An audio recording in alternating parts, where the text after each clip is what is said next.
screen and see what's in store. Wow, that starting hand from Priest. I mean, Brian Kibler approves. I mean, that's, other than having coin, it's pretty much as good as it gets. I would say so. And I briefly saw Counterspell, Sylvanas, and a Water Elemental in the hand that Xiao actually threw away. I mean, this seems to be a Secrets Mage. Yep.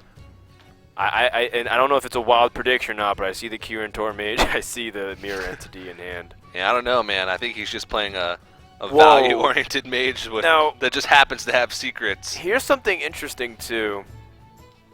If Brian Kibler plays Northshire Cleric and XiaoGz passes, and then next turn, like, Brian Kibler just, like, chills, and then XiaoGz coins Kyrantor's Mirror Entity, that actually copies the Injured Blade Master.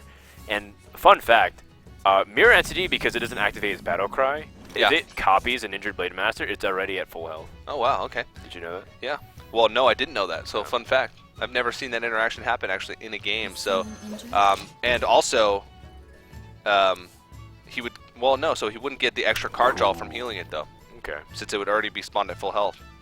Well, this is interesting, because now XiaoGz, it's like, well, do I want to give a card to the Priest? Backer was like, why thank you? Yes, why thank you? I mean, the Holy Smite's also a great alternative to deal with the early threat, and now he knows, like, okay, there's no way this is a freeze mage. Yeah. It's definitely going to be slightly more aggressive. Yeah, next turn, he's with the Injured Blade Master Circle of Healing, he's going to be able to draw 2 cards now if that's going to be his choice. And then if he plays the Loot Hoarder, he's going to be able to trade into it as well, but... Yep, this is just too good for tempo. Oh, wow. And now, like, Mirror Entity will give him a 4/7, but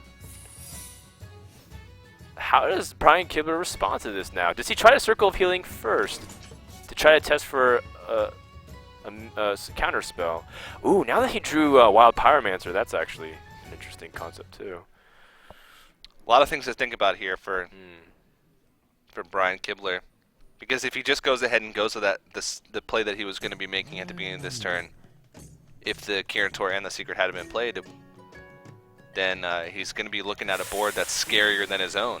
He does draw 2 cards, and the nice caveat is that it's very difficult to remove the Injured Blade Master on both sides, but he's about to get the bad news as Mirror Entity, and it's going to be copying a 4/7, I believe. Oh, it's not. Oh, you know what? I'm completely wrong then. I guess the Battle Cry happened first, and he draws an extra card. Well, that's actually really good news for Brian Kibler. Yeah, I totally got you. I was actually testing your Hearthstone knowledge, and you failed. Well, that's why I said I didn't know. I was like, I don't remember that ever happening, but I believe Frodan. I put my trust in him. But, I mean, either way, it's still going to be a 4/7. Just this way, he draws one more card. Here's another question, then. You know the piloted mechs that drop a random creature that costs a certain mana? Yes, I do. So, if it drops in... No, it can't happen, because the Injured Blade Master is a 3-mana cost card. But say it did. Okay, say it dropped 3 drops. Right. Okay. Then it would come out as a 4/7. I believe so. Okay. Yeah. Right, so in this hypothetical scenario, which will never ever happen. So I guess the Mirror Entity, I don't know. In all situations, I think it would make more sense. There's no, don't just leave me. Okay. Save yourself, Azumo. Goodbye, Frodan. Well, he's not playing around mind control tech. He's just gonna push, and this is where it gets a little difficult. But he has Shadow Menace, and that's an excellent card to 2 for 1. And that is bad news because this mage deck, as much as it's really cool, also relies on card draw with duplicates, Arcane Intellects, and Mirror Entity. You require like that extra cards potential. Yeah, you can see already that he's sort of running out of cards here. And Priest is sitting on a lot. Oh yes. With no clear advantage. Well, better than nothing, I would say. Sure. I mean, but he's still got a long way to work because Brian Kibler is sitting on a pretty fat card advantage, and he's got ways to drag it out. Yes. Right? He's got Holy Nova plus the Pyromancer. He's got ways to heal and draw cards. Still rather inconvenient at the moment because he doesn't want to take unnecessary damage on this Injured Blade Master. That's essentially his only card here at the moment. Yeah, he's going to have to get a lot of value later in the game on some of those key secrets if he's going to want to have the damage to be able to finish this game off, because it seems like Brian Kibler just has so much in his hand right now that's going to allow him to stabilize and allow him to stall out on the board, and there's just Xiao's going to be sort of top decking every single turn now, because what he has in his hand is not going to carry him through for very long. Do you have to use a fireball here? Oh, jeez. But then you're playing off curve. But then Mirror Entity means you're going to be taking 2 extra damage on your injured Blade Master, which since you can't heal, puts it in Holy Fire range. Yep. And then that's it. Yep. Yeah, it's just a really rough. Like you lose your only minion at that point. XiaoGz's in a terrible spot here. Yeah, I think Fireball is your best chance. You just need to preserve this, but you know, it's nice consolation for Brian Kibler's like, well, you know, at least he doesn't have any more Fireballs. Yep. Now he can just shoot down and like whittle away, because he knows that this Akanai can't get cleared by a Fireball anymore. Yeah, still though, I mean, it's not the worst situation for Xiao, because this injured Blade Master is going a long way. Oh. Yeah, and then this was, I mean, Xiao might have to just play a tempo game too. Oh, but that's not a minion that he can play on the curve. Oh god, this curve kills me, Frodan. Yeah. Please, please curve. Gosh. That 1 mana wasted. That's 1 mana that that Xiao's never gonna get to see again. Yep, Brian's perfectly okay with playing this, because if it's Mirror Entity number 2, he just Holy Novas.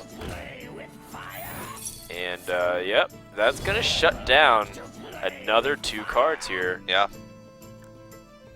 Unless he finds an alternative. If he wants to use, He can just Thought Steal. Circle of Healing, and draw more cards. Yeah.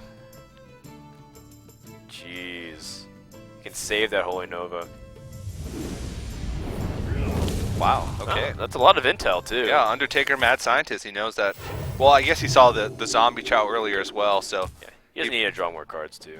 I like keeping the circle with the Akanai. Yep. Very clean play from Brian Kibler. I think that's a really key draw for Xiao here, to draw into that Arcane Intellect for that card draw. Maybe not right now. I think right now you might drop the Sludge Belcher. Yeah, yeah. Whatever you pick off the Arcane Intellect might be strictly weaker. Yep. You only have 4 mana left. But still, to have that in your hand for the next turn is going to be a really big deal for him, just because he's just running out of answers.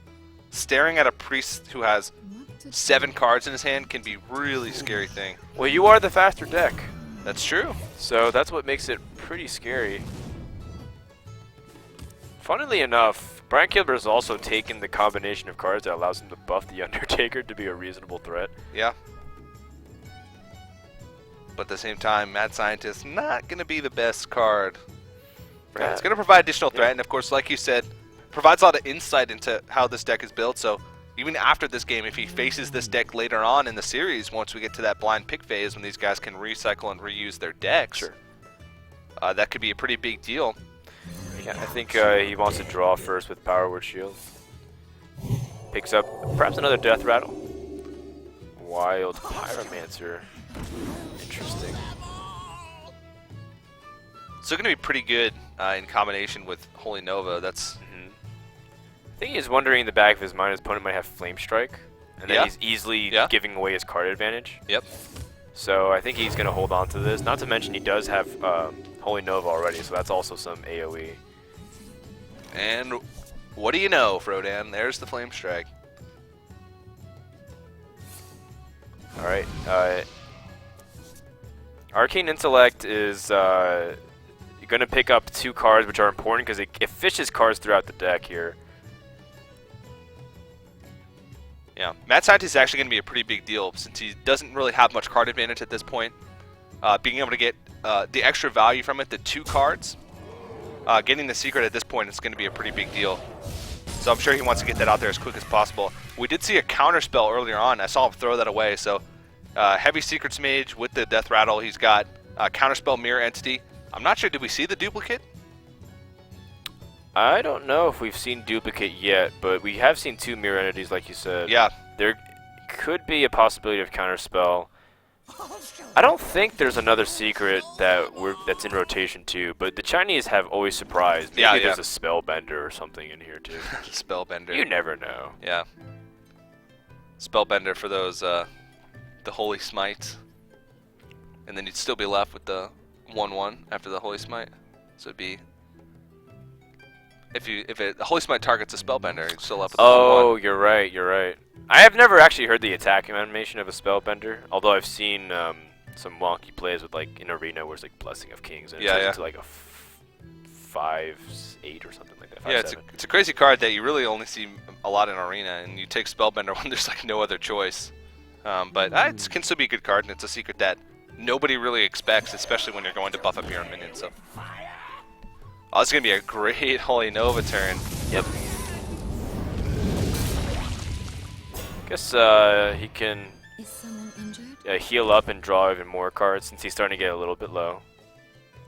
I think he wants to heal first, right? Yeah, either way, I mean, he's going to be drawing a couple cards, but either way, he's going to be sacrificing that. Drawing 2 cards versus 1 card. Yeah, I don't think there's... Oh, right, we forgot about the secret that's being played out. So then he tests immediately for counterspell. Yep. Still in a good position, though. So that was the first test to see for duplicate then, right?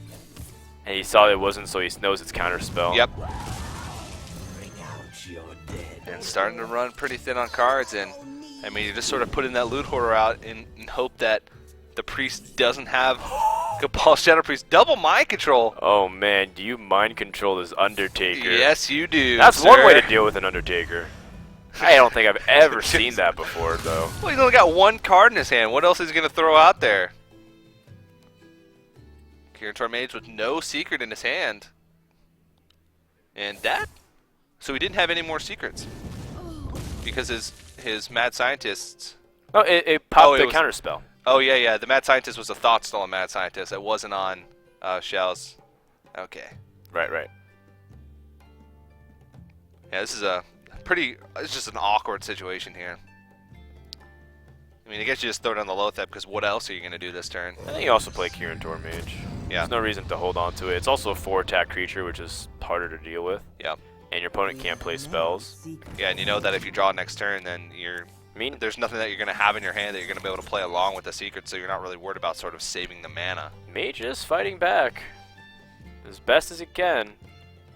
Brian has to think about this too, because everything is slightly inconvenient in terms of costs. Yeah.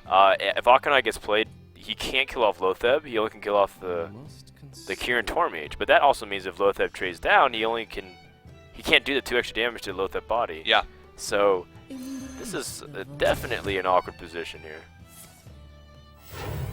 Yeah, and he's going to actually... Oh, he's thinking about throwing that injured Blade Master out there.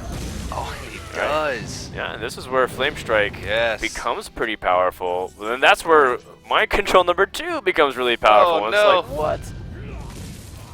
I mean, Brian Kibler was expecting this to a degree, and now that Undertaker's out into the field, like, all bets are off. You can just use his Mind Control again. And then, like, now force your opponent to respond. Even if he has Sylvanas, which is sometimes a common include. Ooh, actually. Yeah, I think probably Thought Steal, see what you get, and then Holy Fire. Because what other bigger creatures are there gonna be in this mage deck? I guess Sylvanas would be the only choice. Rag could be an option as well. This is hilarious. We're like turn 14 or round 14 here, and it's gonna come down to Zombie Chow versus Undertaker, as if it was turn 1 in this game. Yeah, it's crazy to think about. Like 4 turns ago, Brian Kibler had like 8 cards to 1 or something like that, and just these value cards coming out from the mage, just keeping him in the game. It's a pretty big card though to draw Sludge Belcher. Yeah, that's even bigger card. And you can protect the Sylvanas as well. But I think Sylvanas is like a 3rd Mind Control. Yeah, it is. Because he hasn't even hit Shadow Word Death yet, by the way. Yeah, he knows. Well, he probably should just throw in some Mind Control text here as well, you know, just to get the full effect of it. And then Cabal Shadow Priest. And 2 Cabal Shadow Priests. We haven't seen Cabal Shadow Priest. I'm sure he's running... Faceless Manipulator on your Sylvanas. Yeah. Play against a Shaman, Thought Steal, a Reincarnate, and a Sylvanas.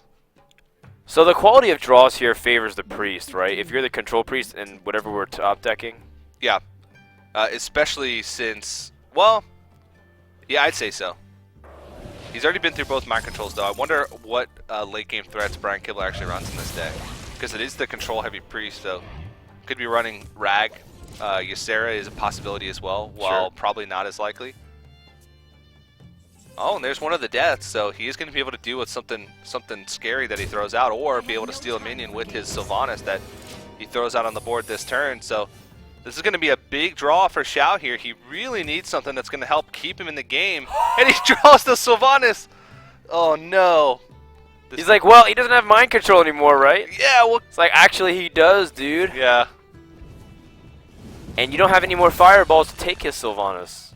Do you hold on to this? What would you be keeping it for?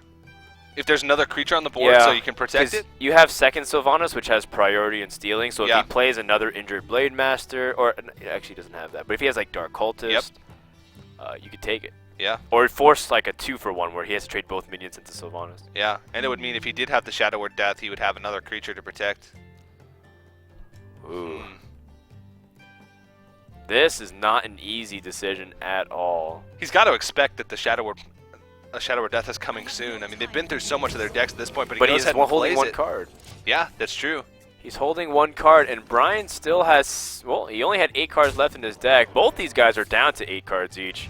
And this is just so painful because Priest, ouch, will be able to take such a commanding board lead. Not to mention that he's going to be winning in the Fatigue Wars always because Priest can heal 2 versus Mage's 1 damage. Yeah. And he has Counterspell. And he has Counterspell. That's just the icing on the cake here. At least it's not Mirror Entity, right? Because I think he was also worried about, like, well, what secret could it be? But it couldn't be Mirror Entity because it was like, oh, actually he had 3 Sylvanas. Yeah. You know, this just sort of feels pretty bad here when you just have to play a Water Elemental into knowing it's just going to be killed, but he has to just try and stall out the best he can. But it's just looking really grim for him right now. Yeah, definitely. Like, there's actually no way for him to get through the Sludge Belcher efficiently. He has to crash the gates every time. He's taking 8 damage per turn. And even if he draws into Xiao is so useless now. Even if he draws into like a second Flame Strike, it's going to be useless because we know that it's a counterspell, and I'm sure he knows that it's a counterspell as well. Because he tested for Mirror Entity and he knows his own secrets, or at least he should know his own secrets. I like that XiaoGz is sticking the game though, just to see what. Yeah. I mean, he's got so much information now. It's like 2 mind controls. Like, surely if I had a Zoo, I could blow him out because he just plays too slow, right? Yeah.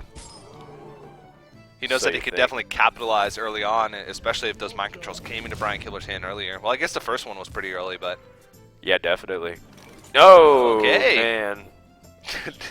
You can just continue disarming him. Do you steal the... Yeah, for sure. I mean, it's just more damage. How are you supposed to kill it without second Flame Strike? That's true. Heal up the Sludge Belcher, and you keep this as extra burst to finish the game. XiaoGz needs another Flame Strike. Oh... Close, but almost as bad as Undertaker. Oh, it's worse. It has less. It's when you're top decking it. I guess one you're more. right. It's got one more health. But I was just saying that there's a high likelihood that you have another Death Rattle as opposed to spell. Yeah, exactly.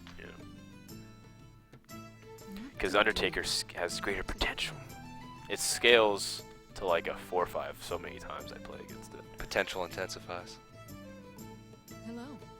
Hello, man. Well, XiaoGz, realizing that this is over, game 1 goes to Brian Kibler as his patented Priest deck, or Priest skills rather, has been able to carry him through game number 1. Brian's been very vocal about how he enjoys Priest, but he's also looking about changing it up, and that looks like we are jumping into mulligans here. So, don't see any Undertakers there, Frodan. Well, not yet, but there's still time. This is the mulligan phase. The annoying thing is that, at least for Brian Kibler, those are cards that you'd rather keep. While XiaoGz has a pretty strong curve. Whoa. Alright, well at least he's got something to do on turn 1, but man, XiaoGz has the dream. He just has to pick up one more like Death Rattle minion. Oh, and there's those signature Sea Giants in Xiao's Hunter deck. So especially in the mirror matchup, I think this Sea Giant's going to be able to come down pretty early in this game. So Brian does have a silence on the Undertaker, which is really good. And then I guess you trade on the Beast. This could be really big and swing, depends on what beast they get. Direwolf Alpha is actually great. Yeah. Captain's Bear is not so good. The cousin to the Hunger Crab. Parrots and very crabs. awkward cousin. Yeah. That doesn't really talk much at Thanksgiving. The cousin that you're wondering how they even ended up in your family in the first place. Well, he's a loner, man. He has interests outside of the beast family. Yeah. He listens to The Cure 24/7. Well played. Yeah, I think the Direwolf Alpha, it's a little bit better than getting like a later game beast, because in Hunter sometimes you can get overwhelmed early on, especially if your hand is clogged. Yeah, for sure. So I like Direwolf Alpha. yeah, I really do. It's even reasonable to drop right now. Oh, well, he's got Mad Scientist. Never mind. Mad Scientist, what's ever known as the play here. Yeah, you want to get that Mad Scientist out before you draw into secrets that are going to be in your hand. Well, I guess for Hunter it's not really that big of a deal, because you can control the secret that you're going to be able to get with the Mad Scientist. Yeah, but you just generally don't want to draw the trap. Yeah. That's also a bad draw here for XiaoGz. He's got 4 dead cards. Oh my goodness, that's so painful. The amount of dead cards in XiaoGz's hand is too damn high. Yep. He's got 4 cards that are useless for this turn. Yeah. Who knows? Maybe he's playing a Captain Greenskin, and that Captain's Pirate will. Oh, you joke, but D2 actually did that in BlizzCon qualifiers. Well, it's I don't know. I think Captain's Greenskin could have a place in. It's like the opposite. he will. It's like the opposite of Harrison Jones. Yeah, I guess if you put it that way. He's got the same body, same cost. Sure. But then again, Harrison Jones is like the ultimate counter to Captain Greenskin at the same time. So sure, makes sense. Okay, we have Knife Juggler in hand, so that improves significantly. Oh yeah, especially with that snake trap. Oh, we've ignored the possibility of Sea Giant this Oh, turn. wow. Look at Brian, doesn't know how to respond. He's like, what? Quickly forgot about how the Haunted Creeper actually increases the number of minions on board. He's like, oh. Like, he's okay, now I know what we're dealing with here. Yep. Well, he's got Unleash the Hounds and Direwolf Alpha too. I'm gonna bring the Sea Giant back to Brian Kibler Gaming. Talk it over. Nice, nice, well done. I mean, I'm actually kind of floored that this Unleash the Hounds is actually going to be pretty strong. Oh yeah, well, what trap is this? Oh yes, spectator mode feature. Snake Trap. Snake Trap. Check this out. This is how impactful Direwolf Alpha. He's going to kill off this giant for free.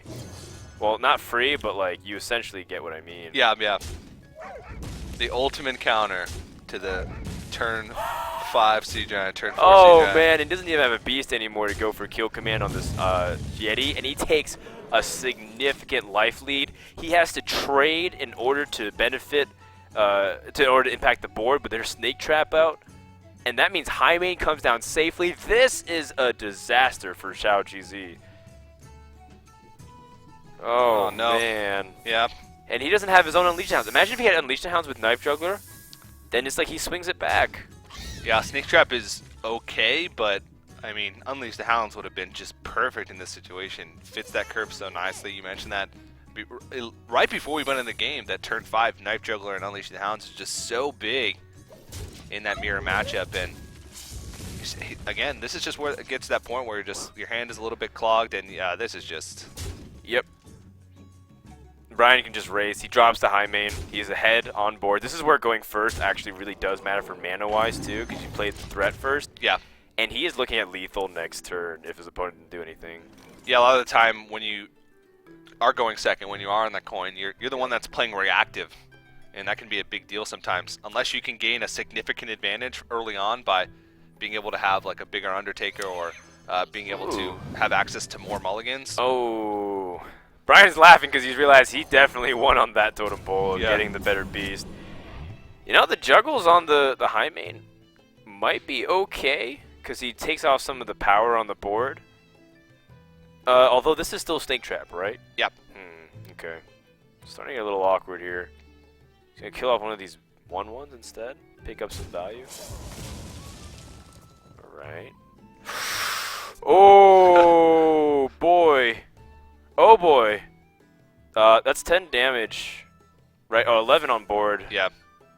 13 with hero He's power. now he's just gonna push through because he doesn't actually have to attack and activate Snake Trap. Yeah, and this is sort of the inconsistency of Snake Trap right now, especially in the mirror matchup. They can just be played around so well. That draw was actually really crucial because it denied the Snake Trap from having to proc that turn, which would have got juggles and yeah, that was a really big deal. Or Iron Beak Owl of some kind. And XiaoGz is he concedes done. out. Wow.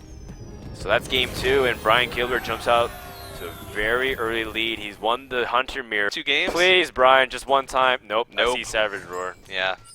Oh well. Brian, son, I am disappointed. We can only dream. We can only dream. Too bad. Shaman, talk to me about this matchup here, Azumo. Okay, it's going to depend a lot on how well the Druid is going to be able to curve out in the early game, in my opinion. And the Shaman, a lot of times Druids struggle to gain back board control once they lose it. And especially against the Shaman, like Priests have great ways to deal with it with Akanai Circle and with all that AoE, but Druids just don't have that. And so they have to be able to put on the aggression early on to sort of put Druid on the clock who can't gain any life back and make it so that that burst combo late game is actually going to be effective. But if the Shaman can really control things early on, I think it's going to be hard for the Druid to get back in. The one thing, though, if he's playing that mid-range type style, those sticky minions, those sticky mid-range minions can actually be really tough for Shamans to deal with. Because eventually they're just going to run out of removal, or the removal that they have is not going to be able to reach to like 5 health or 6 health creatures like Yeti or Spectral Knight.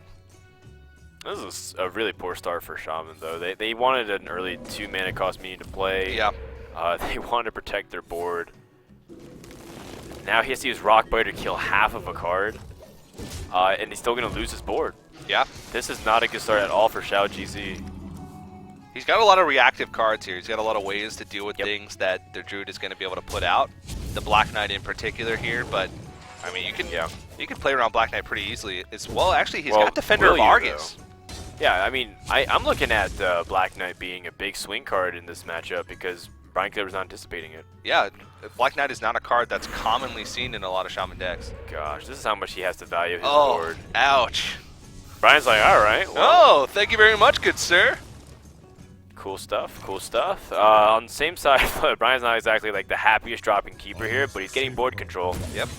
And to him, it matters a lot. Now, we realistically could see Drake into Druid of the Claw into Black Knight. Yeah. And then, oh man, he's got some Drake spell power stuff, so. Next turn could be a huge swing turn for Xiao here.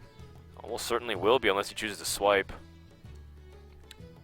Druid of the Claw feels better just because it fits the curve more. At least to me. Even if he swipes, his opponent's just going to Azure Drake and Lightning Bolt and still have the mana for Fire Elemental next turn. So pretty big stuff coming in for Xiao. Yep. His early game was pretty weak, but so is Druid's. Yeah, Brian Kibler just didn't have. He's got a hand chock full of just weird and awkward curves. I mean, in the ideal world, this would actually be a pretty good curve. Druid of the Claw 5, Black Knight 6 if they play a ton, and then Ancient of Lore on turn 7. But this is not a perfect world. Far from it. No, definitely. So now this Lightning Bolt does come out, and you know, Keeping the Grove did absorb a lot. Ooh, Innervate is interesting here. Yeah. Oh boy, I think we're about to get some real bad news for Brian. Yes. If it comes down to taunt mode, Shaman might run away with this game. Because that certainly will go in taunt mode. Oh, wow. Oh, no. At least he gets a shade out. But still, this is going to be pretty devastating for him. I mean, the mana curve was perfect for this very moment, just in case. Yeah. How fast can Xiao play that Black Knight? He knows that there's not going to really be any more taunts in this deck, because usually when you see like that shaded Naxxramas, Druid of the Claw is most of the time the only taunt that you're going to find in that type of Druid deck. Yeah, but this is where like one of the scariest moments for Druid is, because as much as you Ancient of Lore, which is one of the better cards that you can ever ask for, this is where they can leverage cards like Hex and develop something else. Doomhammer's a great draw right now. Yeah, it's going to help put the Druid on a clock here. Yep. I mean, he's got 2 ways to burst now in the following turns. He's just going to play Mana Tide Totem and take this a little bit slower, but he's starting to run away with this game, and look at how much impact And he drew the Taunt Totem as well, so that's even going to do wonders in protecting that Mana Tide Totem, at least from the Shade. Even if he hadn't drawn that, it would have been a really tough choice for Xiao to be able to make. Does he get the Shade out now? Because he's going to start running out of win conditions really fast here. Brian Kibler's got a combo to clear this. Yeah. Or does he... Clear? Yeah, to clear. No, that's right? only be 20 damage to face after he... Only 20 damage. Only 20 damage to face, yeah. Wow. If he didn't have the Taunt Totem, was there any realistic possibility of him going for face? If he had swipes, for example? Judging by his hand, if he had other cards in his hand, then maybe, but... Sure. With double Defender Vargas, Haunted Creeper... Oh, man. Now, I think Brian Kibler's about to return the favor. If XiaoGz goes for the Alakir play. Yeah. He's really scared of Harrison Jones. But he's not thinking about Black Knight! You can't play around everything.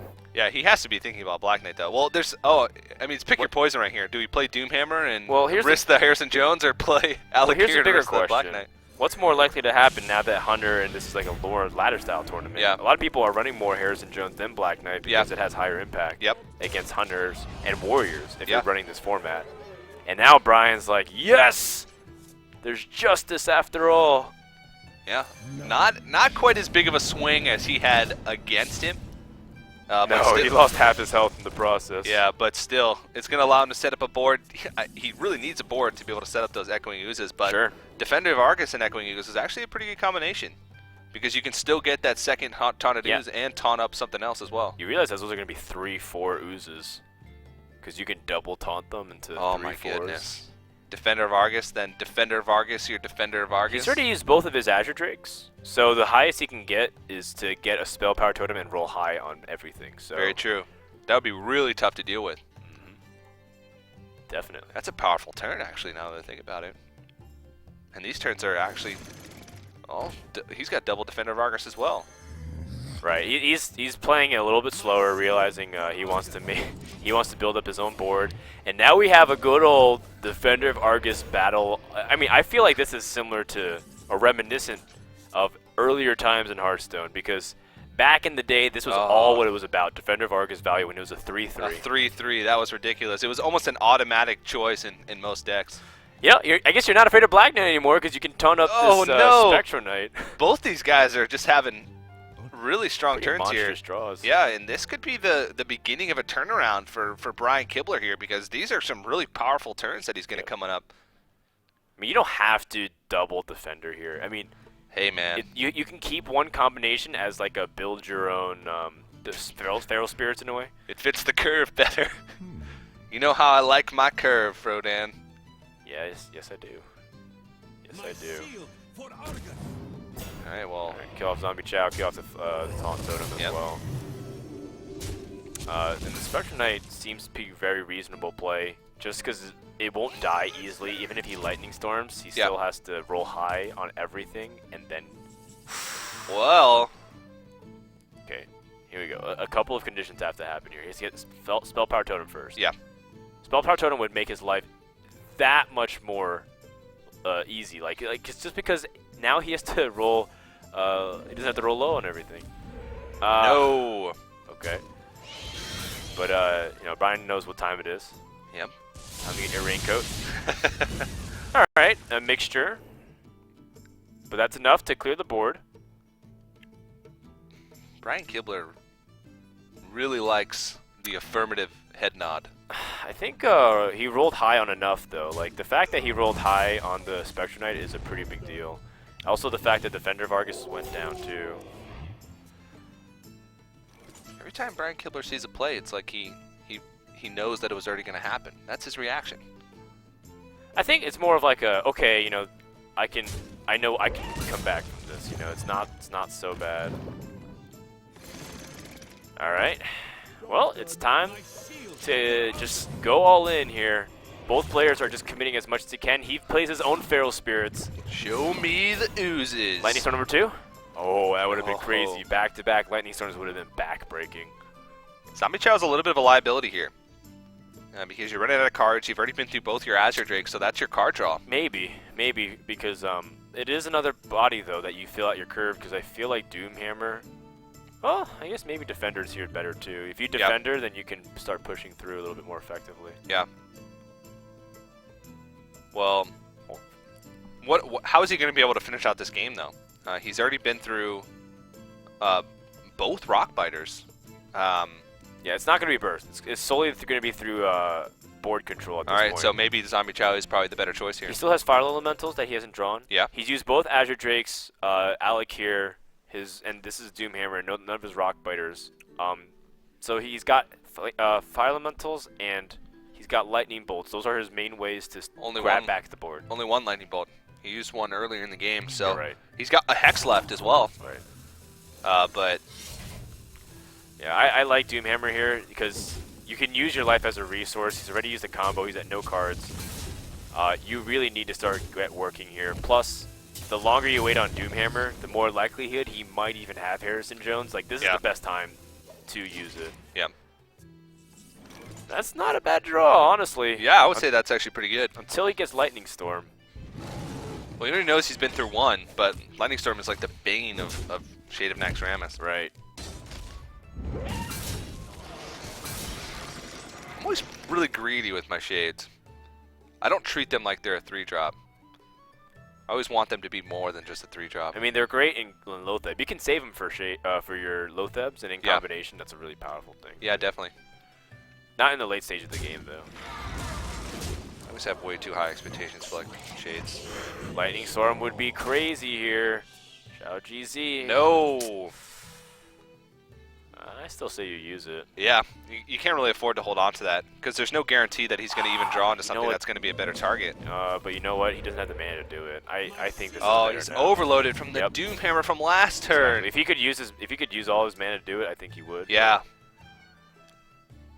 Oh man, he's got to pay it forward too. He's gonna have to kill out the Spectre Knight with his weapon. Yeah, in every turn that he doesn't draw into to Lightning Storm, it's just gonna be a turn that Shade of Naxxramas. He's only gonna have one more turn to draw into that second Lightning Storm. Brian's like, okay, that's fine with me. That's his reaction to everything. He's fine with everything. Oh wait, is that lethal? No. Hold on, combat math time. I can't think as fast as Brian Kibler. No, he can only do 3 damage to the face, or 6 damage to the face. I mean. Okay. He'd have to use the hero power to clear out the healing totem. That's right. But either way, it's still a really big board swing when you know that you're just fighting for top decks against your opponent. Huh. Actually, it's really funny that preserving the Harvest Golem is actually... I feel like that healing totem was actually a big deal. If it was anything else, that's not which I would have died a 1-tree in. Yeah.